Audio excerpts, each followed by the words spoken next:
Good morning, good evening, good afternoon, wherever you are and wherever you're watching from or listening to the podcast from. We are so glad that you guys are here today. We are going to be talking about Snagit 2022, the newest version at this point in time. If you're listening a long time in the future, it might not be true, but right now it is a brand new version, and we are so excited to have some of the product leadership team here to talk about what's new, talk about some of the background behind why those things are new, what got in there, and all that good stuff. And if you haven't had a chance to download it, definitely go check it out. Even if you have Snagit, an older version, you can download 2022 and do the trial. Make sure it's going to work for you. So let's just dive right in today with our introductions. So here we go. Chris Larson is the product manager of TechSmith Snagit. He currently works remotely with the amazing development team dedicated to Snagit. Chris is a graduate of Michigan State University and has been with TechSmith for 14 years. He started his career in user experience design and now brings the background to this product leadership role. He relaxes outside with work with his barbecue. I'm sure it's his barbecue, not someone else's. With barbecue, gym time, Lego, astronomy, video games, and goofing off with his family. Sounds like a good time. And our other guest, Daniel Foster, has 16 years of software industry experience, much of it in marketing communications, content creation, and social media. Currently, he heads up marketing and product strategy for Snagit, the #1 software tool used by technical communicators. He has spoken at STC Summit, LavaCon, TC World, and GALA or Gala conferences, and in 2018 enjoyed visiting India and China. With that said, I would like to welcome both Chris and Daniel to the Visual Lounge. Welcome. Hi, Matt. Thanks. Hey, bios are so interesting, right? Because we write them out and you don't think about like, oh, how's this going to be used? But,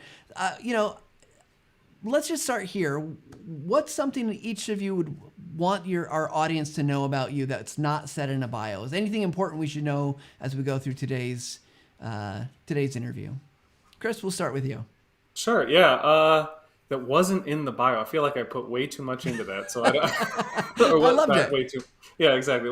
I think that the last bit there is try to have a good work-life balance. I think that plays a lot into not to make this too salesy, but it plays a lot into our tools too, because you want to be able to communicate effectively and have time for yourself and for your family, and that's super important to me. And yeah.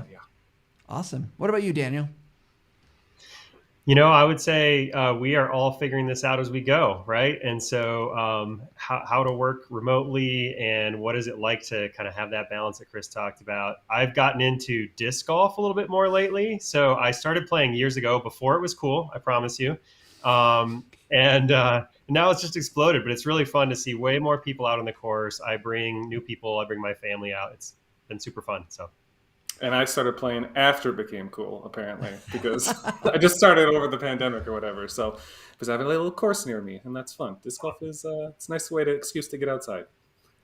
Well, absolutely. So let's dig in today and talk about Snagit 2022. I'm one of those people that I love when a new piece of software comes out, like updates. I love updating my phone. I love updating programs on my computer just because it's so exciting to see what's cool and new, and Snagit 22 doesn't disappoint in that sense. But before we get into the new features, let's take a step back, because it's not often that people get to use a product that is what are we at 30 years officially now? 31, I think. Yeah. 31 years old. So that's an old product, and I don't want to go through the whole history. We should probably do that at some time on the Visual Lounge, and maybe you're not the right people for that conversation. There's others that we could talk to, but give us a sense of from your perspective, how has the history led us to where we are today in 2022?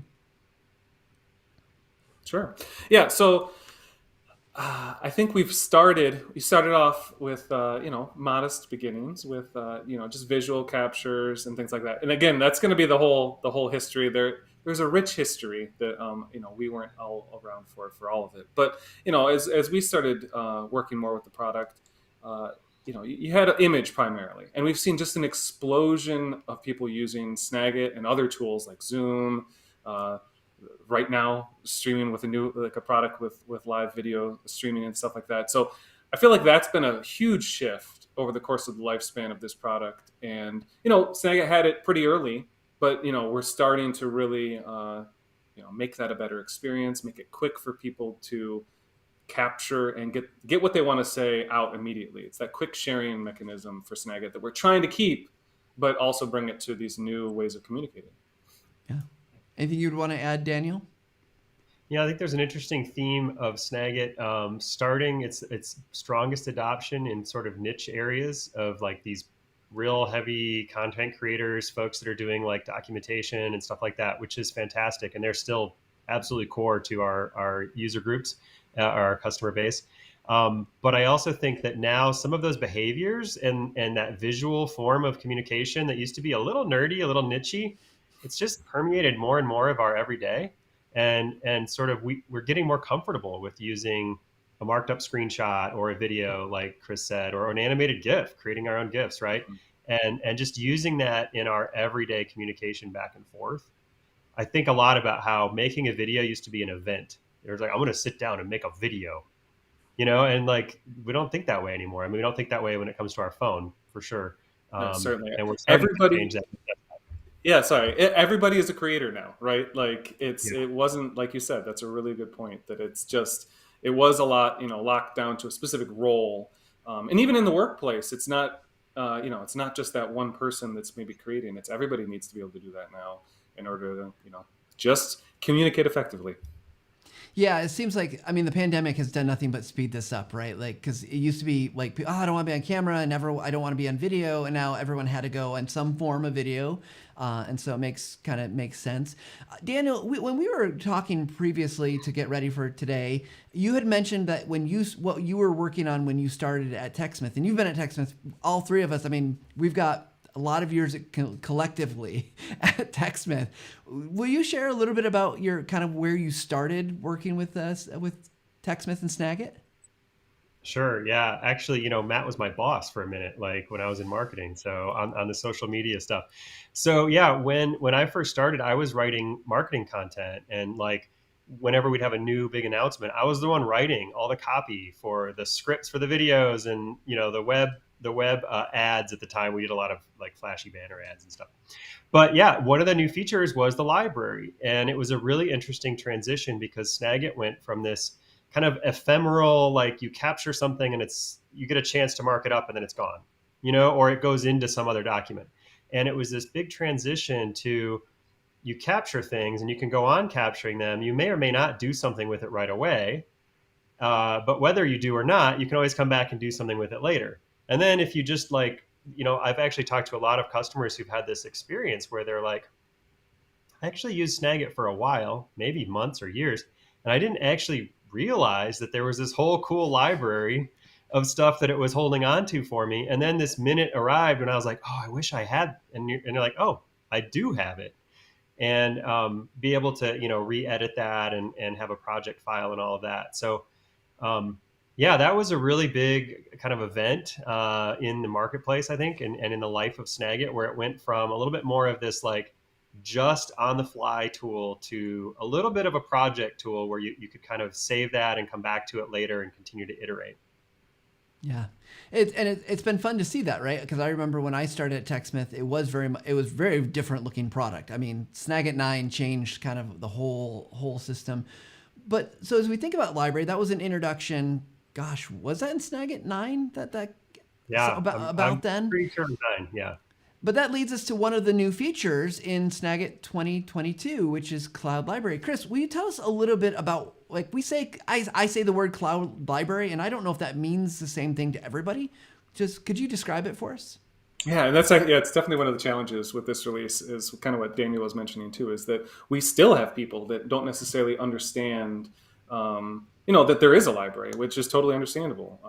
So yeah, the Cloud Library itself is a way to primarily work as an individual across multiple machines and have a backup for all your files. So like people be capturing, every day, constantly videos and images and things like that. But then it's always been locked onto your one machine. Like if you wanted to upgrade your computer, or if you're moving across working, home or back to the office and want to access those files, it gets problematic, right? So kind of how Daniel was mentioning, when we made that transition to almost like project files, right? Where this ability to always be able to tweak correct that one little text mistake or blur this little thing out that you forgot to blur out later. All those kinds of things were made possible by our project file, and people have grown to be able to love that. And yeah, with the advent of cloud computing and all these different things like Dropbox and Google Drive and things like that, it just felt like it was the right time for us to bring this to Snagit. So yeah, so you can use Dropbox, Google Drive, Box, OneDrive, all those things that people know and love right now. And basically we can now store that library, that rich amount of content of all those captures on that, and those can now be accessible across multiple machines, which is really powerful.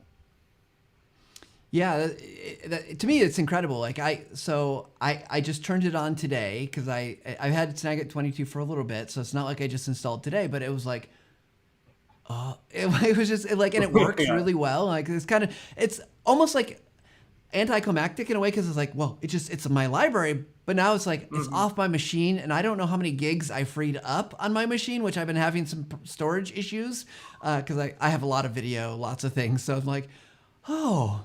Now I don't have to worry about losing this stuff or accidentally getting rid of it. So, but there's a lot that goes into something like this, as you two probably know. So I think, like, let's just talk about libraries for a little bit more. I want to get to like what it leads to in terms of 2022. But I'm curious for each of you, like, for your libraries, how big are your libraries? Let's be honest. How many Snagit captures do you have right now?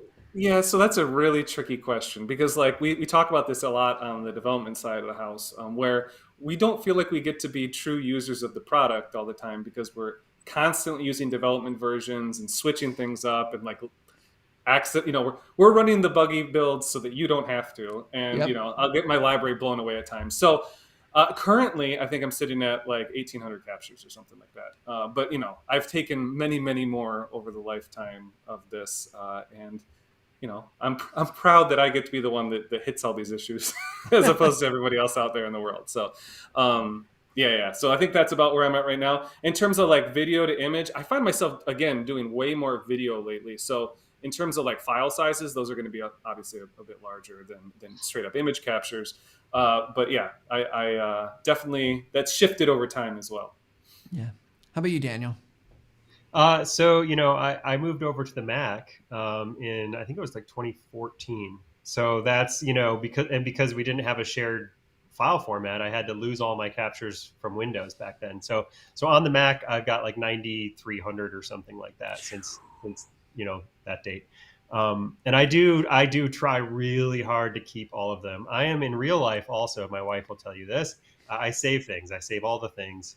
Because I'm like, you never know. I save email, I save all my captures, and often I do find that moment comes when I'm like, I want that banner ad from 2010. I can actually probably find it in my Snagit library. So don't test me on that right now. Yeah, exactly. Pull it up right now. But yeah, I mean that's see. a nice thing.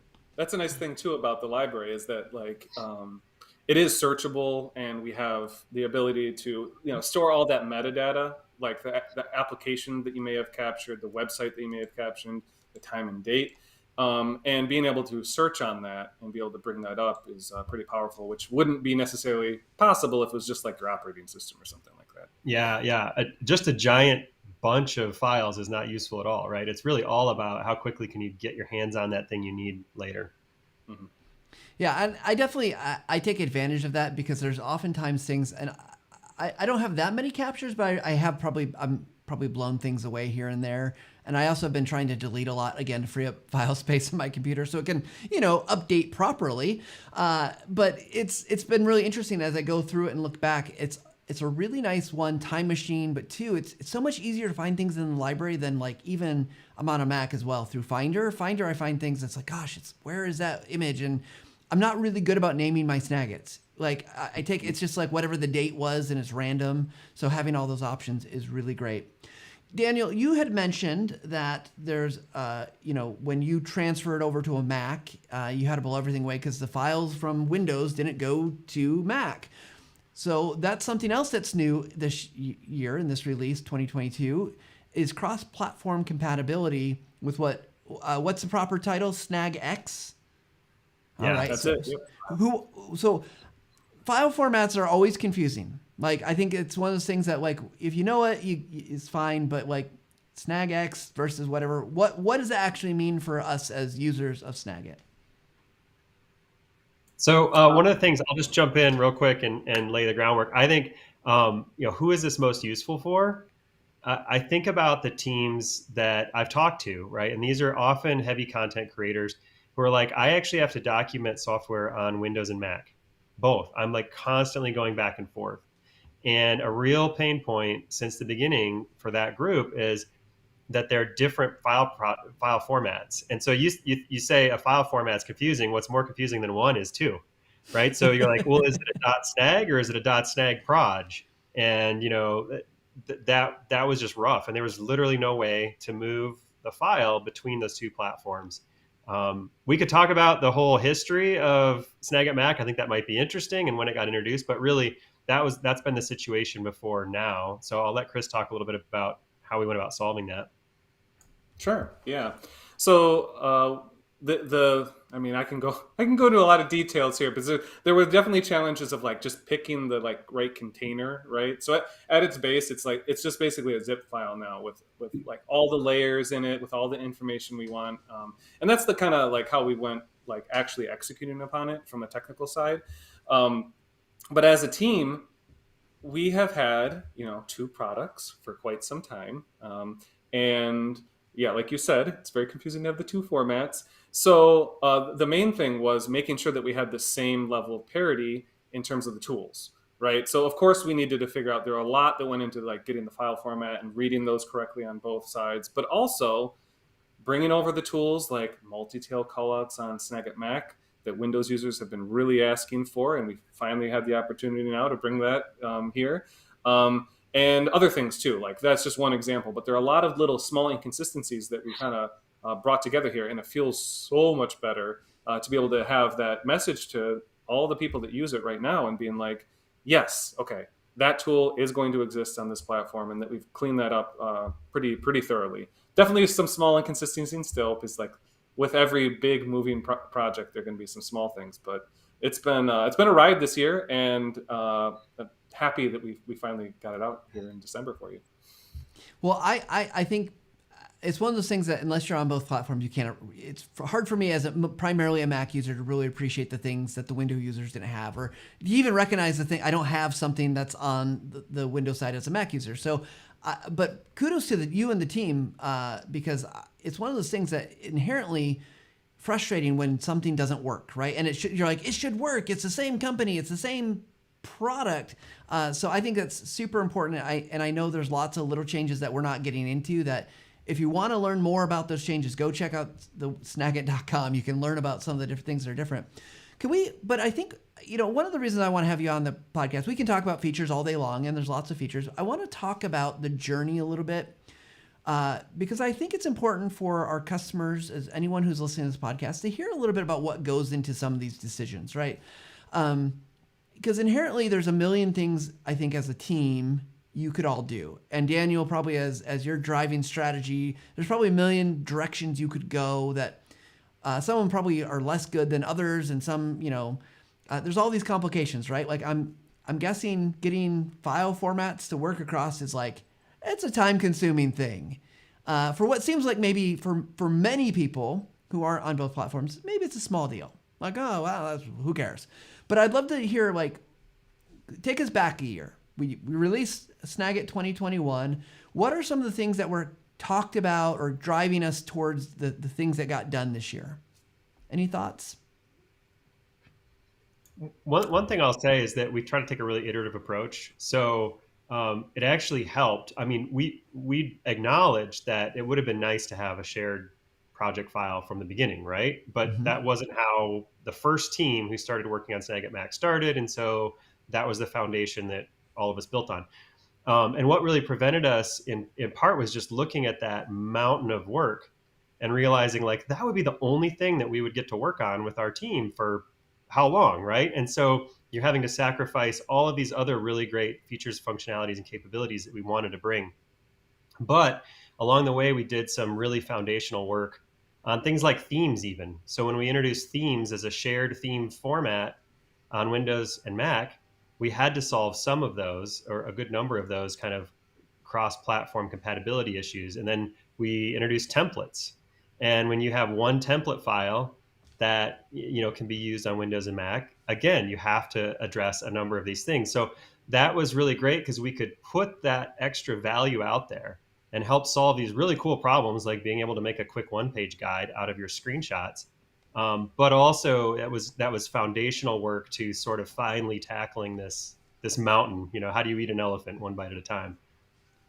Yeah. Yeah, that's right. Yeah, we you have to get a little technical when explaining it, because of course that's my role. It says it right down there, right? But but yeah, what Daniel's saying is like spot on, because they the teams, as we were working toward this, we're making big strides here and there for some cross-platform compatibility. And then when we started talking about this cloud library, because that was like one of the main drivers for what we wanted to do this year, we started looking at this cross-platform file format. And I think, like you said, not everybody's going to be able to take advantage of this, but it was the perfect time to do it, because it helped enable us realize some of the other things we were going to be doing right now. So like the cloud library, before, again, here's the technical bit, was basically we had a database file, and it was like keeping track of all the files and stuff like that. And that was the problem. That was the main problem. Is like when you try to sync that across multiple computers, that's a big problem to be able to handle. So instead, we're storing all that metadata with each file in of itself. So that was what helped enable us to be able to do this new cloud library bit too. So it's like just a really nice, they fit together like puzzle pieces here in terms of like trying to be able to bring these to this value to customers. The other part of the kind of, go ahead. Go ahead, Daniel. Go ahead. No, go ahead. I was going to say the other part of the long-term journey here to kind of connect some dots is if you think back to, we were talking about Snagit 9.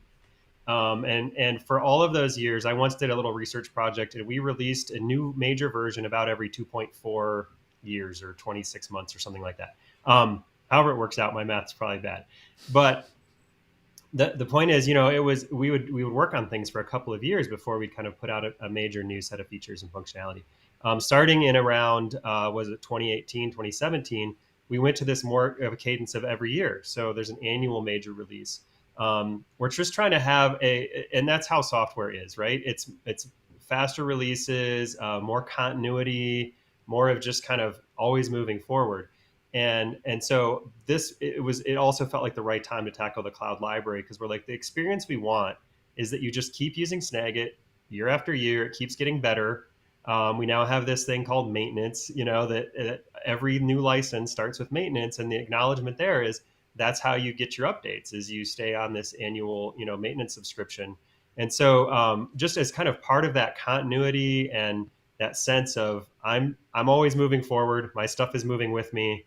We're trying to fill that story as much as we can. We still have a lot left. We're always our best critic, but that's the journey we're on there.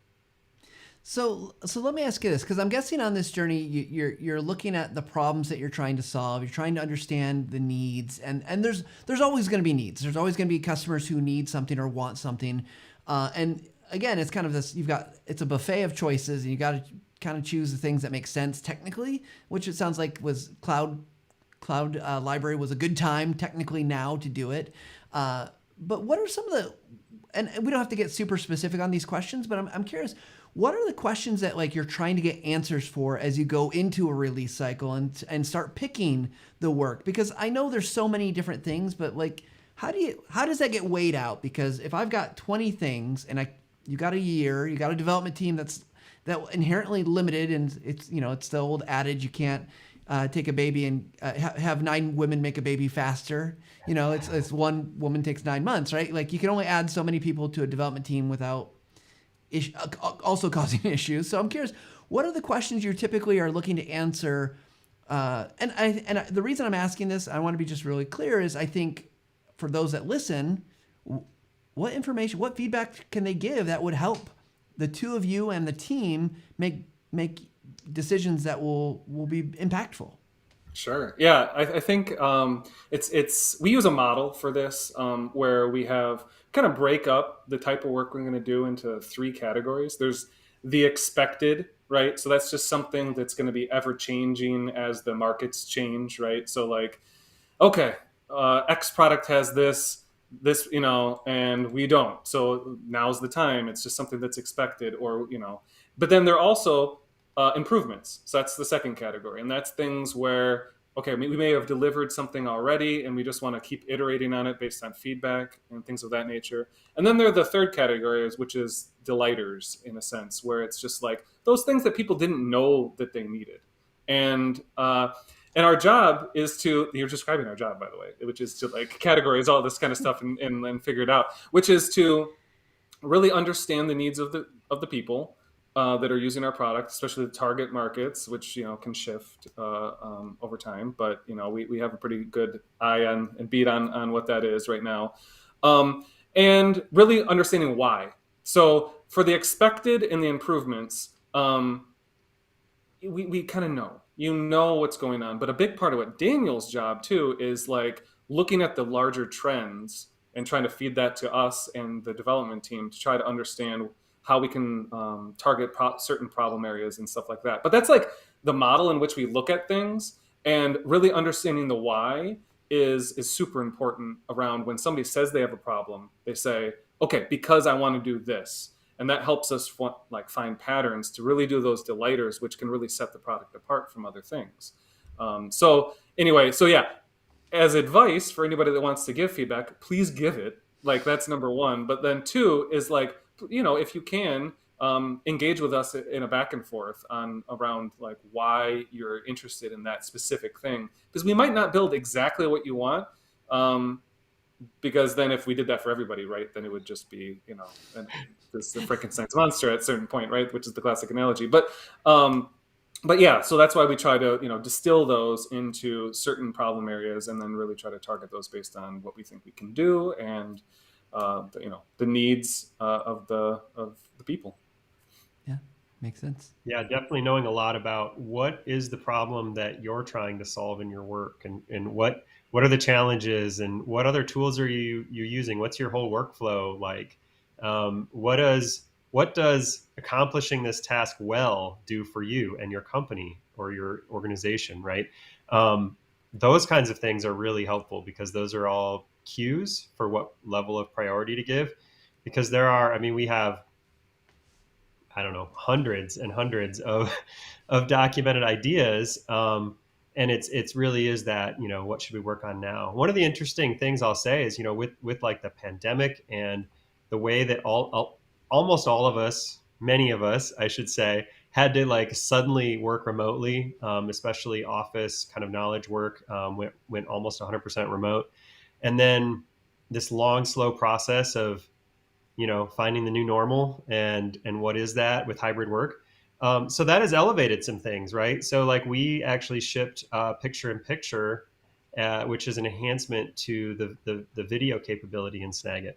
And a large driver of that was just looking out there and seeing, and we could see in our own analytics, like the usage of video in all versions, even old versions of Snagit, kind of jumped right up in mid 2020.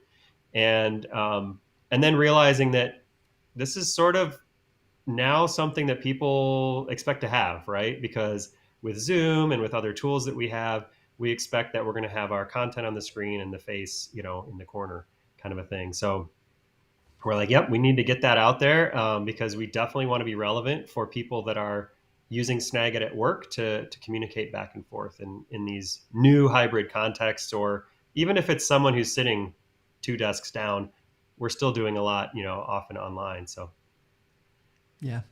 Well, I'm glad you brought up video because I wanted to go and make sure we talk about the enhancements that you made, but you brought it up, and I'm going to gush a little bit if that's okay. And I hope the Snagit team listens to this because I don't have a ton of interaction, especially in the remote world. I don't get the chance to bump into them. I was using Snagit 22 today, and I said, I'm going to make this, I want to just have this dumb idea, and I want to try recording this idea, and I didn't want to use Camtasia because it felt like just way too much. And I've got a really good camera, but can I tell you, it looks crisp and amazing. And it's a 15-minute long video, just me blabbing on about stuff. And it just worked so well. it was just awesome. It was just awesome to see how clear it looked, how good, and like I said, I'm gushing it. Just I wasn't I expect good things from Snagit, but with Snagit videos, kind of what it's it's not really a video tool, so just it was just amazing. And then the thing is, I sent it to Camtasia because I just wanted to record my camera. I didn't I can still do the full screen, full recording area, and man, so just kudos to the team on making video super easy. And I think that's one of the great things about it. Picture in picture, I have mixed feelings about as an instructional designer, because all the I don't think picture in picture works very well, but it's a good feature to have if you want it, and I can definitely see that. So talk to us about, because Snagit has had video for a long time, and I remember when it was like AVI, that's the file format, and it was big and bloated and didn't work very well, to now where I'm like, man, quick easy video, I am in Snagit every time. So what are the changes there? Really, you've got picture in picture was added, so that's, you can put in. I'm acting like people can on the podcast can see me move my hand. If you're listening to this, I'm putting my hand in the corner in like a little box. So you got picture in picture. What else is different about it? So yeah, I mean, what we've done with Snagit 2022 specifically has been a lot of things around just the video engine itself, right? So like you said, you have a really good camera. And a lot of the cameras and some of the even the virtual cameras where people will be able to add effects to themselves and things like that, we're supporting now. So that's one thing. Definitely greater stability. So if there is a catastrophic error on your computer at the time, there's the ability to recover that on Mac, and soon to be coming on Windows too, in one of this upcoming maintenance releases. So still part of the 2022 cycle. And really just improving the audio and video sync too. So making sure that, with picture in picture, making sure those lips as they move is matching the audio, things like that. So yeah, those are the big things that have happened recently. But moving backward as part of this whole journey, yeah, the big thing was moving to MP4 back in the day, right? So as being able to deliver that singular file that's viewable, which was not the case for AVI and all the codec stuff you had to worry about. That's not even a thing anybody mentions anymore, is codecs, right? Sure, some people will geek out about H.264 and H.265 and stuff like that, which all phrases that no one needs to know anymore. They don't need to know them anymore. Exactly. So it's really nice to be able to have that and have the Snagit simple, right? That's our main driving force around a lot of the features we're building. I think you touched on it right there with your workflow. It's just ready to go. You take a video and it's there for you, and you can share it out. You can drag it to wherever you need it to go, and it doesn't require that extra step of rendering out and you having to wait. It's really good for that quick communication.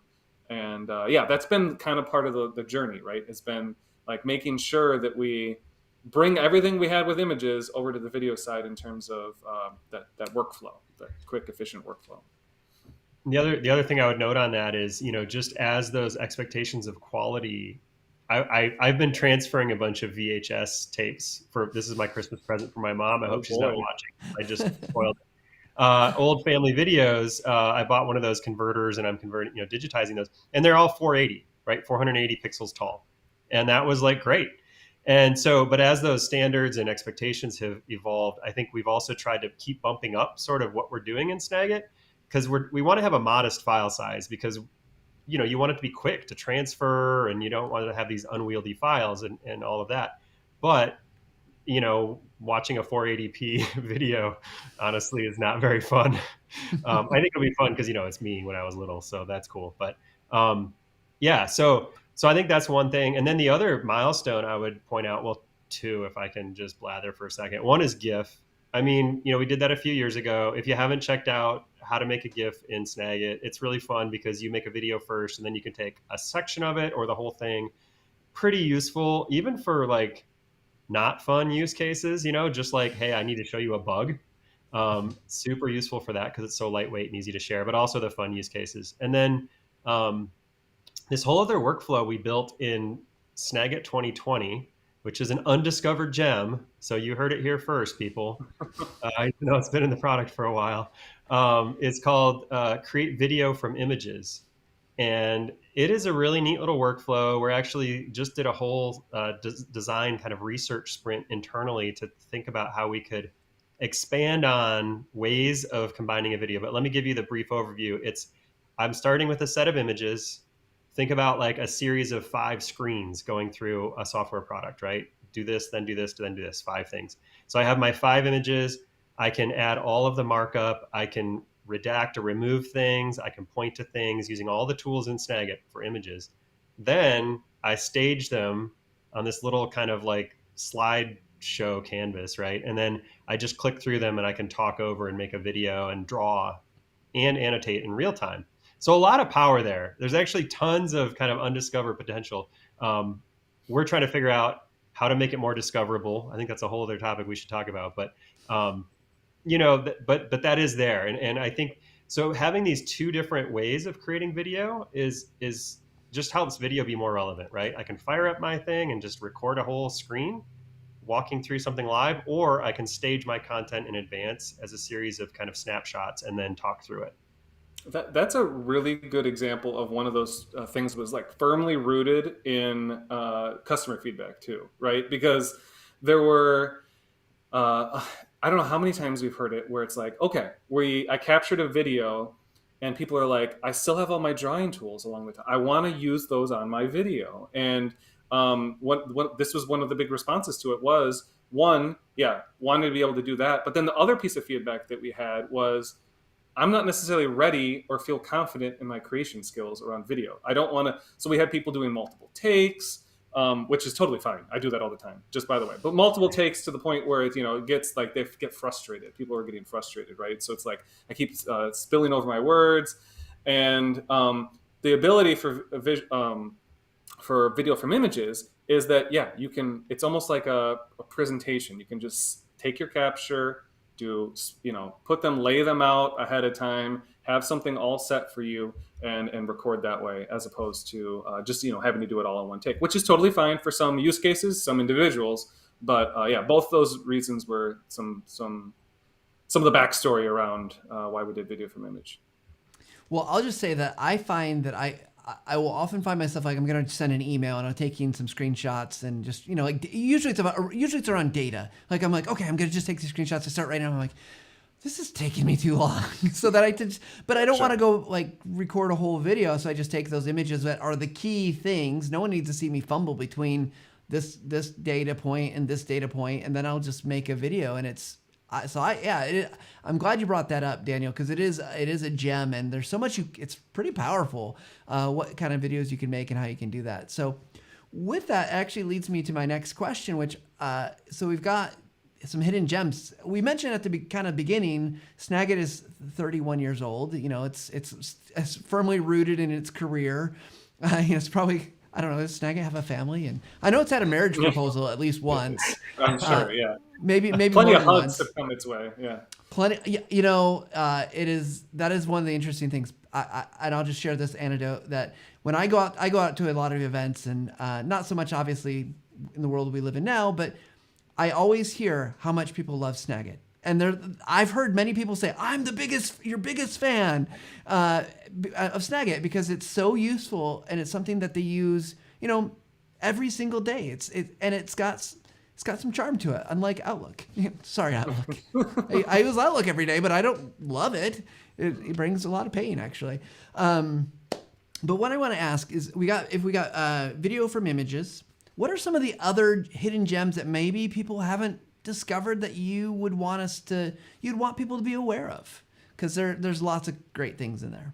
Sure. Okay. So this one has been around for a while. So jump in for this one. But Step Tool. Okay. So for the longest time, we've had stamps, right, in Snagit. And we've had Step Tool now for a bit too. But it's one of those ones that I'm really excited for more people. It's just this light bulb moment whenever we mentioned it to people. Because it's basically, okay, you take a screen capture of a screen. And let's say I'm going to just quickly, for a personal use case, a family member needs to be able to do something right on their computer. So I'm going to share my screen, Chris, so I see it. Perfect. If I can find an image, I've got so many videos. You're in the videos, yeah. Your video strong. That's right. But basically, yeah. So you take a screen capture, You can filter by images on the left of your library too, if you'd like. I should know this. That's fine. It's totally fine. I know we're in the middle of this though, so it's tricky. But yeah, so you take a capture of a screen, and maybe there are multiple steps to it, right? So it's like, I want you to click on this, a drop down, select this thing, and then hit this submit button or something like that. So it's a 3-step process. We have the step tool, which, yeah, you can select on the right side what you want it to look like. But then as you click, it's just going to increment, right? So you've already got some on there from the template itself. But like as you click, you can click and drag and adjust those as much as you want. But what's nice about that is as you keep clicking, it's going to do 2 next. It's going to do 3 next. It's going to, and it auto increments it for you. It just saves some time.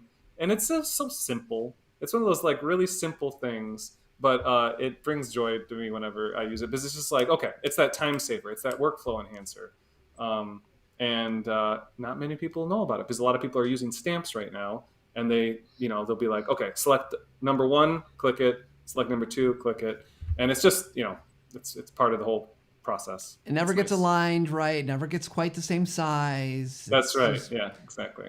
So as I realized I was trying to share my screen and everything else, my computer's like, hey, what are you doing? Why are we trying to do this? You're streaming all at the same time. Things are going awry. Probably all the stuff. Go ahead, Chris. That's true. Exactly. But the other thing is that that's one thing in 22 that we're trying to do. That's one of the issues we're trying to address is discoverability, right? So again, we have all of these things in Snagit that people have seen, and maybe are just afraid to even click on, right? So like you see your toolbar, we have a lot of the default things up there. But what we brought this time were some enhanced tooltips. So yeah, that's what Matt's showing right there, is that as you hover over each of the tools now, it shows you a quick little animation of what that tool can do, but also a quick little help text. So it just describes the tools in a way where just the title wasn't going to help before. And again, this is one of those things where it's like, it seems pretty simple, but I think it's going to help a lot of people. And especially in our betas, we got a lot of great feedback about that. But also that's really powerful is that learn more button at the bottom. So we've started exposing on the website a lot of our tutorials in a way where we broke them out into separate pages now. So we have a different page for each of the tools. We're combining our help and our video tutorials all in one spot for each of them. And I'm excited about that. So that'll help people on their own find all these hidden gems too. Yeah. Daniel, what's one of the hidden gems that you would also recommend people find out about? Well, so a bigger one that's been a new addition, but still a lot of folks haven't probably interacted with, is templates. And so I mentioned this, video from images, right? Basically what we did is have 2 kind of modes that are under the create button. So near the top left of your Snagit editor, there's a new button that's create. Looks like a plus symbol. And there's just a bunch of cool stuff hidden under there. 2 whole little workflows where you can create either a quick like job aid type thing, and think of it like a quick reference guide. And almost every industry has something like this, where you're taking 3-4 things, laying them out on a page in a simple illustration. Actually, I mentioned the project for my mom. My last step for her was actually I made her a little guide on how to scan a QR code on her phone, and I used Snagit template for that last night to finish her present off. So, it's useful for a lot of things. So I think that's one, because what it does is it solves this problem that a lot of people had of, I have 3 or 4 screenshots that describe this information I need you to know. And do I just send you like 3 file attachments and you have to figure out what order to view them in, and do they explain themselves? Not really. But when you take those 3 screenshots, you put some text around them, you put a title at the top that says what it's for, suddenly you have just this very powerful little document that can convey a lot of information very compactly. And to go back in the conversation a little bit, talking about sort of our roots in the pro level content creators, these are things that people learn they take courses on how to do technical communication, right? And how to do instructional design. And I'm not saying we can make you a pro at this overnight, but we're taking some of the best practices from that and we just put them right into these templates. So someone doesn't have to know a lot about best practices for layout. They just fill in, here's, these drop zones. Here's my image. Here's my text. Here's my label. Here's a, caption. So that's one. The other one I'll say that's really small, I always add to my toolbar in Snagit the trim button. Do you ever use trim, Matt? I do. I used it just this week, actually. Yeah. So you can customize your toolbar. A lot of folks don't know that. But if you do customize your toolbar, it's there in the menus anyway. But I put it on my toolbar because it's super useful. It basically just takes away any of a solid color that's outside of the object that you want. So if you think about like a box or a web page, let's say, and you have a bunch of extra blank white at the edge of your web page capture, it just like trims off that extra blank white area. So it's pretty tedious to do manually, but the machine does it like that.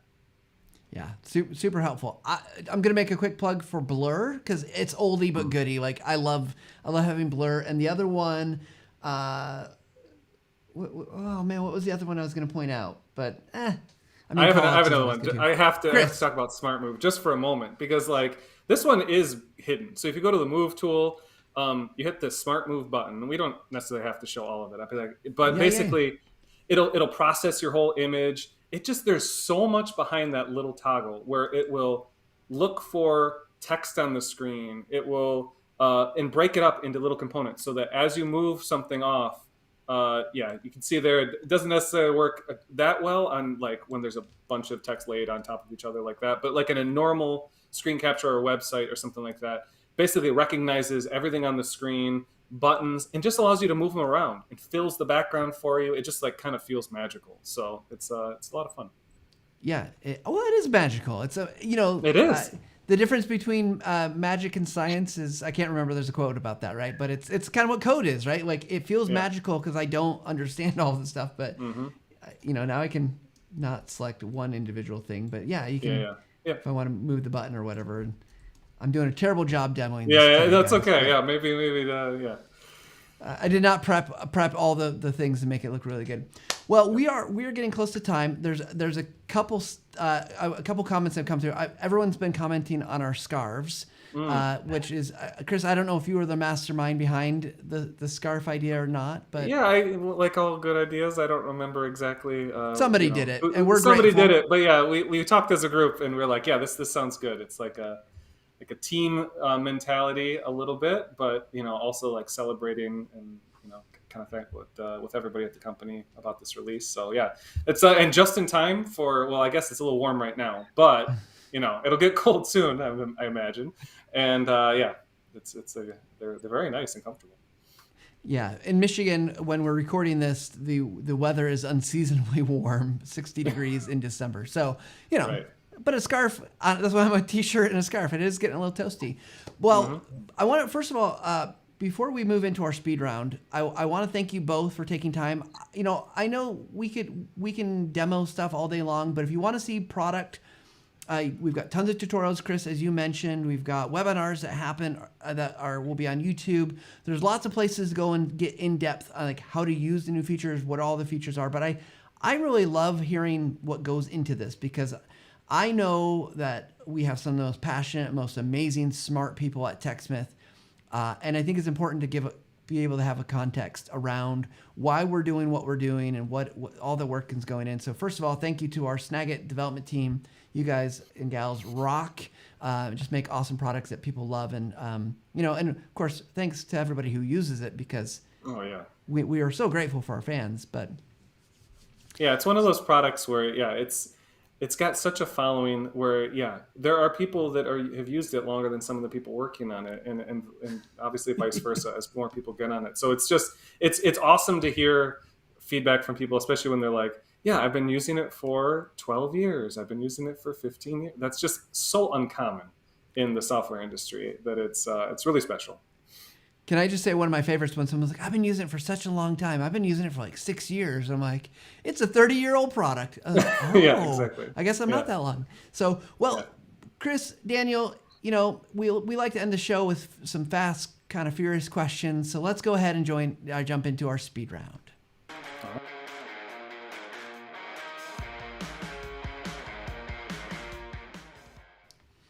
For anyone who's just joining us, just so you know, our speed round is meant to be fun, kind of coming at us really quick. I can't even speak. That's how excited I am. So we're gonna have a little fun ended up here. First question goes to Daniel. Being from the Upper Peninsula in Michigan, so if anyone doesn't know, it's way up there. It's cold. What's your favorite winter activity? Oh man, so you're gonna get me talking about ice boating. So it's getting out on the cold, a really cold, windy day like today. It's super windy but cold. Smooth ice with a boat that has skates on the bottom and a sail, and you just fly. Super fun. Go search YouTube, and you can see it'll make you want to do it. All right. I like watching it. Now we just from need cold inside weather. where it's toasty warm. That's right. No ice on the lakes today, Daniel.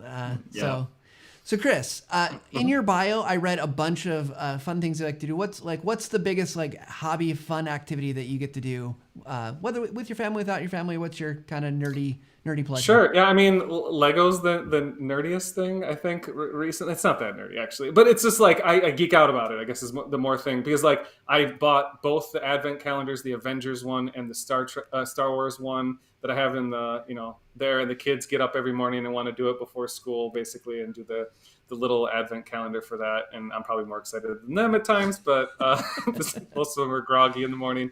But everything that's it. The other thing that's kind of interesting is that I'm looking out the window right now as the wind's blowing like crazy. Is that I made too big of a barbecue a grill. Basically, it's literally made out of 500-gallon propane tanks, and I'll never be able to move it off of my property probably. But yeah, that's the other thing. The science around barbecue is something I get into too.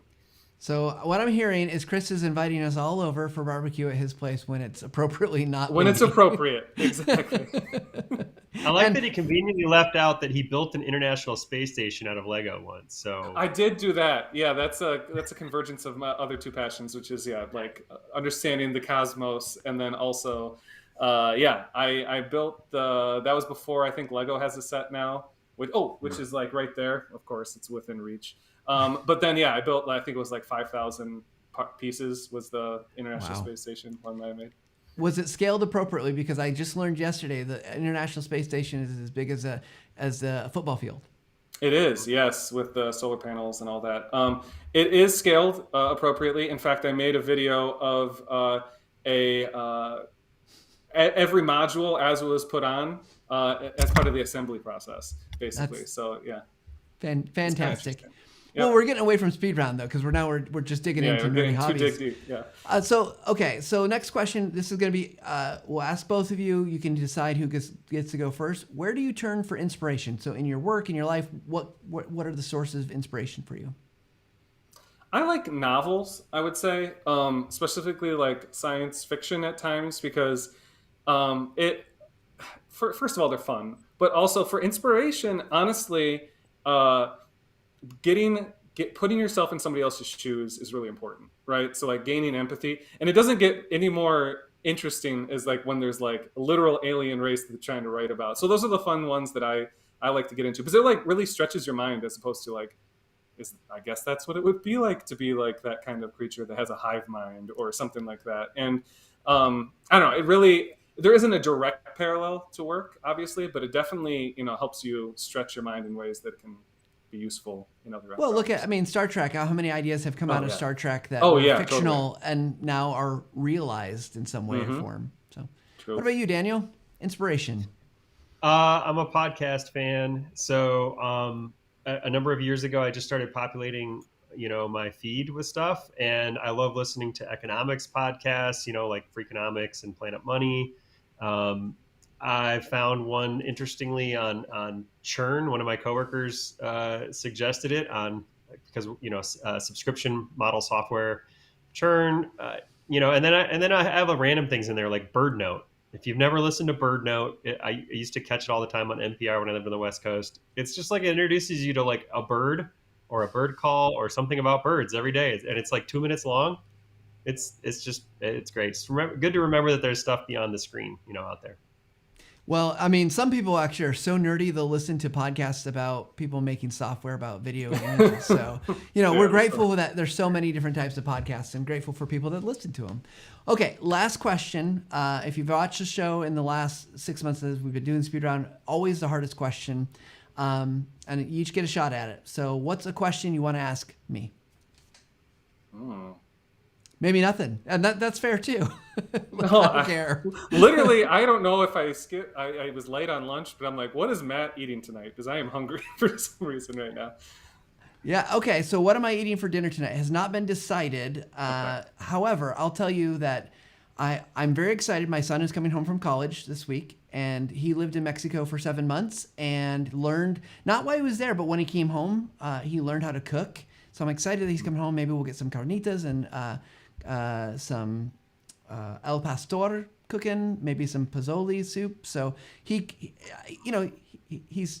20 and he's learned how to make that. He's got a pizza oven. So I'm excited that he's kind of come home and cook and I don't have to, because it's gonna be pretty boring if I have to do it. But I don't know what's for dinner tonight. I better figure that out. That was a good answer to it. Yeah. Daniel, anything you want to ask? So we worked together way back, and I'm curious, thinking back to The Forge, what was one of your favorite guests or moments on The Forge, which was a streaming live web show before that was a thing? Yeah, before live streaming was a thing, right? So, so my favorite, there's a couple that stand out, but Dan Rome, author of Back of the Napkin, was an amazing person to interview, very generous with his time and really thought-provoking. So his whole concept is that anyone can teach or present, and you just draw, and anyone can draw. And it's, like we talk often like, oh, I can't draw, so I can't do storyboards. But they're very simple drawings, and he had a tablet and a pen, and he was remote at the time. This was pre-Zoom, so it was Skype, and he shared his screen, and just amazing. Equally as amazing was Nancy Duarte. So she's written many books. Resonate is one of my favorite. Has given a TEDx talks. Her company Duarte does a lot of presentation training. They also did the presentation slides for Al Gore's Inconvenient Truth. So they've got some presentation chops, and she was equally as generous and giving. And I had the wonderful, lovely opportunity to meet her at an event where she was keynoting, and I went up and said, hey, I doubt you remember me, but we did this thing. And she just was super kind and super generous. And so those were some of my favorite. I don't know how we landed those people on the show, because, two best-selling authors, New York Times best-selling authors. It was really amazing. So great concept at the time, just way too early for the technology and for, even there were podcasts back in those days, but it was really hard to kind of manage and get found. So yeah, great question. Awesome. Well, thank you both, Chris and Daniel. Thank you for all that you do with the Snagit team. We're just so glad that we've got a new version of Snagit to play with over the holidays, and we invite everyone to go check it out, because it really is a wonderful version. That cloud library saves some space on your hard drive. Never lose a file again. So, all right, everybody, thank you all again for tuning in. For those who are listening to podcasts, this is going to come after the holidays, but for those who are watching live, we are taking a couple week break, going to go spend some time with our family, things like that. So, you get maybe something coming out on the podcast. If you don't ever listen to the audio version, there's going to be a special small little episode on the audio podcast. So with that said, it's going to be a new year. So whatever you're doing, wherever you are, take a little time, whether you're working with images, video, or something else, take some time to level up every single day. And we'll see you guys next time.